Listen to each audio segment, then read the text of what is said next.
Nimam telefona pomeni, da nimam telefona. Ampak kje pa živiš? Kako pa komuniciraš s svetom? Je še vedno nejeverno bolščal vame. Svoj dar govora uporabljam v živo.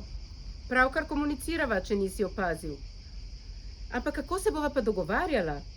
Zmenila se bova za uro in kraj in takrat bova oba tam, sem nestrpno izstrelila. Kako pa ti bom sporočil, če kdaj ne bom utegnil? Če ne boš utegnil, te ne bom učila. Potem boš pisal negativno in namesto, da bi metal žogo skozi obroč, boš moral ponavljati matematiko. S kom drugim. Torej bo verjetno bolje, če boš utegnil. Metal žogo skozi obroč. Ti to resno?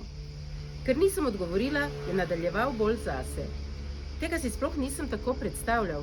Mislil sem, da boš vesela. Pojma nimaš kako, sem pomislila. Rekla pa, ne prav pretirano, ampak vseeno ti bom pomagala. Zasmejal se je. Mislim, saj nisem slep. Vidim, kako me gledaš in kako si čisto slučajno vedno tam, kjer sem jaz. To se je zdaj spremenilo, sem pripomnila. Všeč so mi bolj inteligentni fantje. Čeljust se mu je povesila in oči skoraj izstopile iz jamic. Ne vem, če sem dobro razumel. A si pravkar rekla, da sem neumen?